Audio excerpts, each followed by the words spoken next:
Nouveautés en neurosciences. L'avancement de la recherche dans le domaine des neurosciences continue d'amener de nouvelles percées. Voici quelques découvertes récentes ayant un impact sur l'éducation et l'apprentissage. La plasticité cérébrale. Des études ont permis de montrer que le cerveau est capable de se remodeler et de former de nouvelles connexions tout au long de la vie, contrairement à ce que l'on croyait auparavant. Cette notion de plasticité cérébrale signifie que l'apprentissage et l'acquisition de nouvelles connaissances peuvent avoir lieu à tout âge, pas seulement pendant l'enfance. L'état d'éveil. Les neurosciences ont mis en évidence l'importance de l'état d'éveil et d'attention du cerveau pour maximiser l'apprentissage. Pour que l'information soit encodée dans la mémoire à long terme, le cerveau doit se trouver dans un état d'éveil et de focalisation sur la tâche. Cela souligne l'importance d'environnements d'apprentissage stimulants. Les émotions. Les émotions comme la joie, la curiosité et le sentiment d'accomplissement influencent positivement les processus d'apprentissage. Elles favorisent la libération de neurotransmetteurs qui renforcent la mémorisation et améliorent la consolidation des souvenirs. Voilà quelques exemples de nouvelles connaissances issues des neurosciences qui peuvent aider à perfectionner les pratiques pédagogiques et la façon dont on aborde l'apprentissage. La recherche dans ce domaine évolue rapidement et apportera certainement d'autres percées dans les années à venir. La plasticité cérébrale. La plasticité cérébrale désigne la capacité du cerveau à se modifier et à s'adapter tout au long de la vie. Cela comprend la croissance de nouvelles connexions entre les neurones, le renforcement ou l'affaiblissement des connexions existantes, et même la création de nouveaux neurones. Cette plasticité permet au cerveau d'apprendre de nouvelles choses, de se réadapter après un traumatisme et de compenser le déclin lié au vieillissement. La plasticité est possible grâce à des changements au niveau moléculaire et cellulaire dans le cerveau. Lorsque nous apprenons de nouvelles informations ou acquérons de nouvelles compétences, cela entraîne la croissance de nouvelles connexions synaptiques entre les neurones. Des protéines comme le BDNF sont synthétisées, facilitant ce remodelage du circuit neuronal. L'environnement influence également la plasticité cérébrale en modulant l'expression de gènes dans les cellules cérébrales. L'importance de la plasticité augmente avec l'âge. Chez les enfants et les adolescents, elle permet l'acquisition rapide de connaissances et de compétences motrices. Chez les adultes plus âgés, la plasticité devient cruciale pour compenser la neurodégénérescence associée au vieillissement.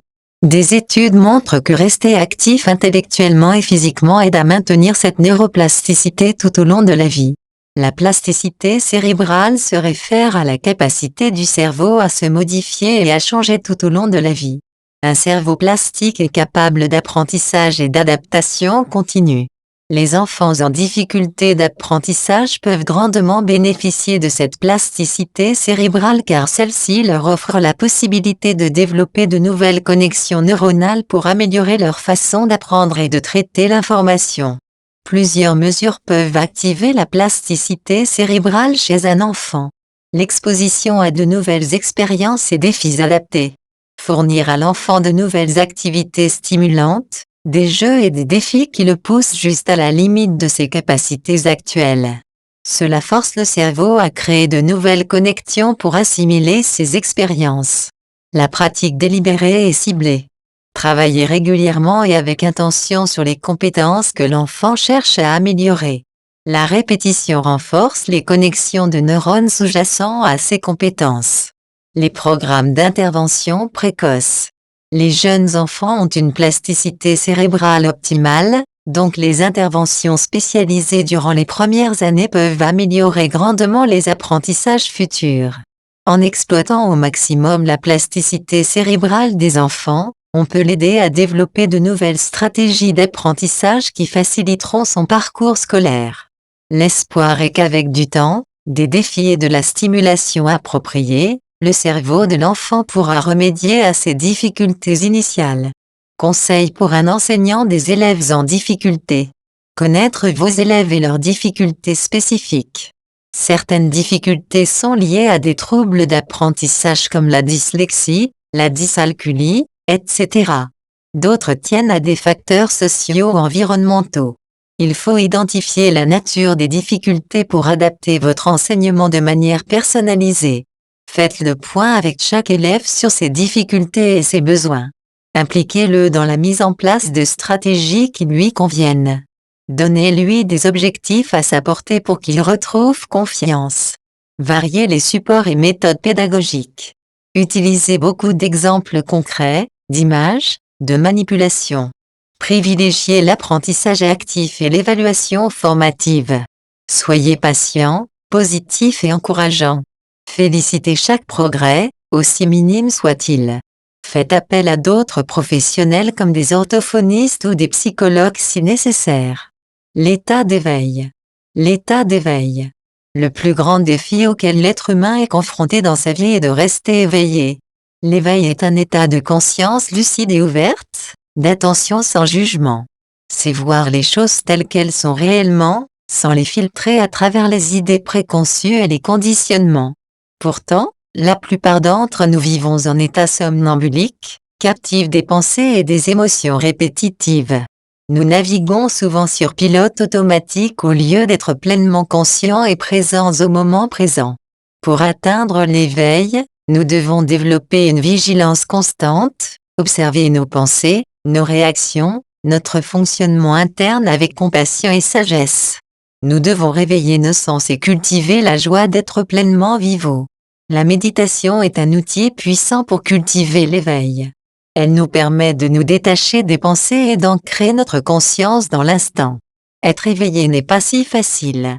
Cela demande de la discipline et de la pratique.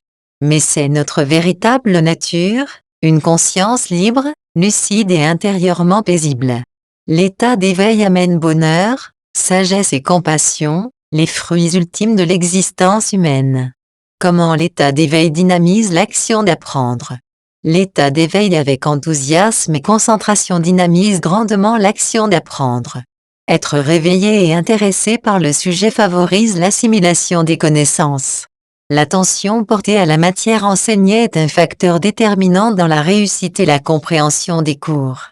Lorsque notre mental est alerte et stimulé, les neurones se connectent facilement et la mémorisation s'effectue de manière optimale. Les informations sont emmagasinées avec beaucoup plus d'efficacité quand l'apprenant est en pleine possession de ses moyens cognitifs. L'état de veille cérébrale provoqué par la curiosité et l'enthousiasme permet à l'apprenant de bien assimiler des concepts clés, de comprendre leur logique interne et de les relier facilement à ses connaissances antérieures. L'action d'apprendre reposant sur une activation mentale forte permet donc une compréhension approfondie et une mémorisation consolidée des savoirs acquis. L'état d'éveil est ainsi un facteur clé pour une rétention optimale des informations.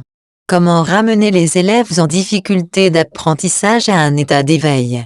Ramener les élèves en difficulté d'apprentissage à un état d'éveil et d'intérêt pour la matière scolaire représente un défi pédagogique. Parmi les pistes à explorer, l'enseignant peut varier les supports, utiliser des vidéos, des images concrètes, des simulations en plus des livres et exercices écrits pour stimuler l'attention des élèves. Individualiser les explications. Consacrer du temps individuellement pour reformuler le cours de manière plus intuitive et concrète pour les élèves en difficulté. Favoriser la modalité visuelle. Privilégier les supports visuels comme les schémas, les cartes heuristiques et les illustrations pour transmettre les concepts. Diversifier les activités. Alterner entre la théorie, les jeux de rôle, les discussions en petits groupes et les travaux pratiques pour rompre la routine. Susciter la curiosité. Poser des questions ouvertes pour amener les élèves à se questionner et à développer leur motivation intrinsèque. Personnaliser les apprentissages. Identifier les centres d'intérêt individuels des élèves et les mettre en relation avec les savoirs scolaires. En créant un environnement stimulant et une pédagogie diversifiée, l'enseignant a de bonnes chances de réengager les élèves en difficulté d'apprentissage dans leur cheminement scolaire. La modification de leurs états émotionnels et cognitifs peut ensuite favoriser une meilleure rétention des informations transmises. Les émotions. Les émotions comme la joie, la curiosité et le sentiment d'accomplissement influencent positivement les processus d'apprentissage. Elle favorise la libération de neurotransmetteurs qui renforcent la mémorisation et améliorent la consolidation des souvenirs. Voilà quelques exemples de nouvelles connaissances issues des neurosciences qui peuvent aider à perfectionner les pratiques pédagogiques et la façon dont on aborde l'apprentissage. La recherche dans ce domaine évolue rapidement et apportera certainement d'autres percées dans les années à venir. Effectivement, les émotions jouent un rôle important dans les processus d'apprentissage. Les neurosciences ont permis de mieux comprendre comment les émotions influencent la cognition et la mémoire, et comment elles peuvent être utilisées pour améliorer l'apprentissage.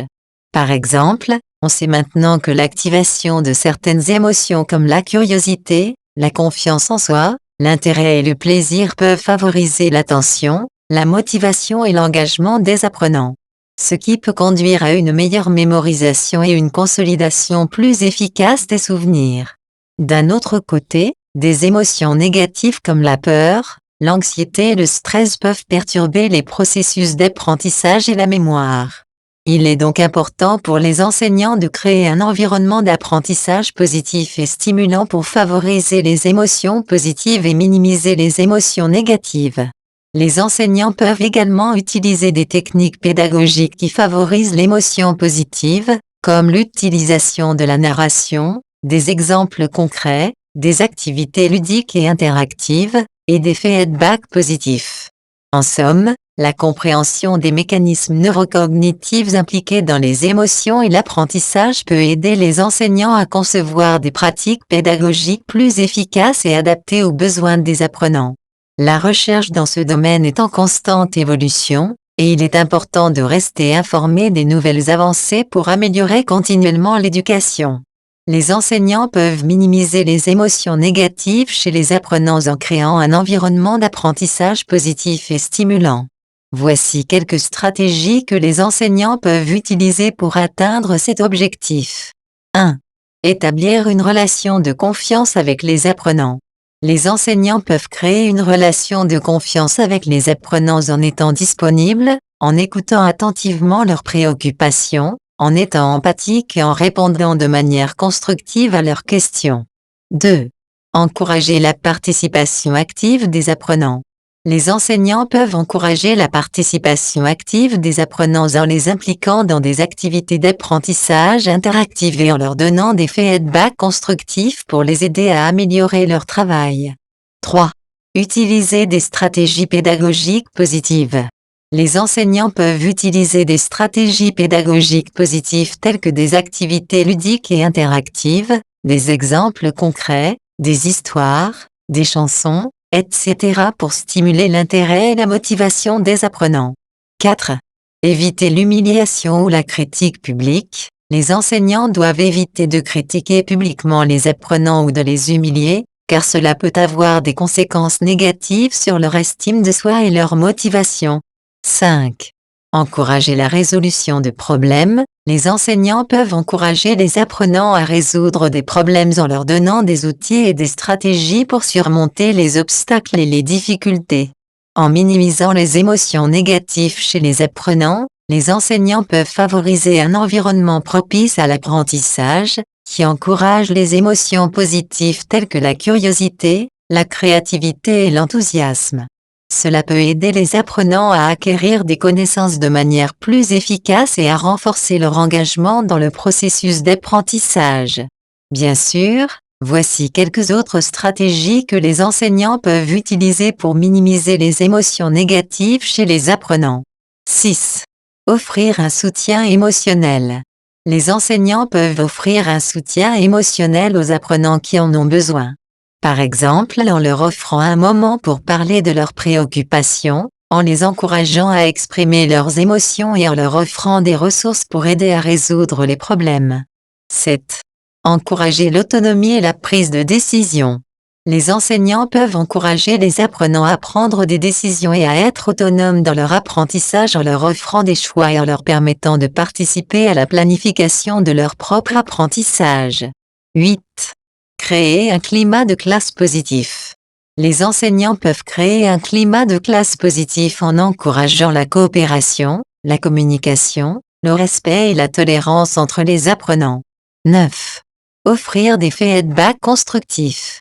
Les enseignants peuvent offrir des feedbacks constructifs aux apprenants pour les aider à améliorer leur travail, sans les juger ou les critiquer.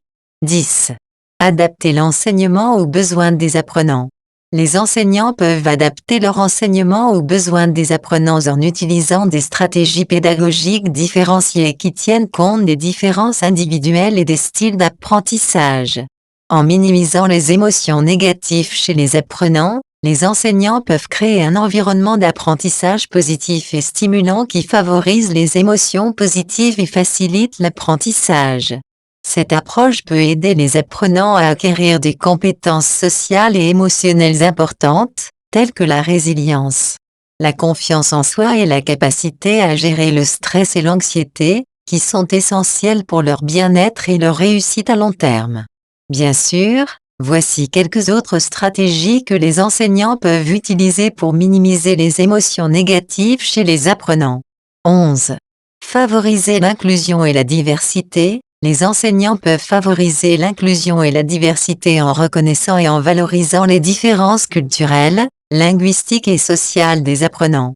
Cela peut aider à prévenir la discrimination et l'exclusion, qui peuvent entraîner des émotions négatives chez les apprenants. 12. Encourager la réflexion. Les enseignants peuvent encourager les apprenants à réfléchir sur leur propre apprentissage en leur offrant des occasions de réflexion et d'auto-évaluation. Cela peut aider les apprenants à être plus conscients de leurs émotions et à apprendre à les gérer de manière constructive. 13. Utiliser des techniques de relaxation. Les enseignants peuvent utiliser des techniques de relaxation telles que la respiration profonde, la méditation ou le yoga pour aider les apprenants à réduire le stress et l'anxiété. Cela peut aider à créer un environnement plus calme et propice à l'apprentissage. 14. Offrir un soutien supplémentaire. Les enseignants peuvent offrir un soutien supplémentaire aux apprenants qui ont des difficultés émotionnelles ou comportementales. Par exemple en offrant des services de counseling ou en travaillant en collaboration avec les parents et les professionnels de la santé. 15. Offrir des défis et des opportunités d'apprentissage. Les enseignants peuvent offrir des défis et des opportunités d'apprentissage stimulantes aux apprenants pour les aider à développer leur estime de soi et leur confiance en leurs capacités. En réduisant les émotions négatives chez les apprenants, les enseignants peuvent aider à créer un environnement d'apprentissage sécuritaire et stimulant qui favorise les émotions positives et facilite l'apprentissage. Les apprenants qui se sentent bien dans leur environnement d'apprentissage ont tendance à être plus motivés, engagés et performants, ce qui peut contribuer à leur réussite à long terme.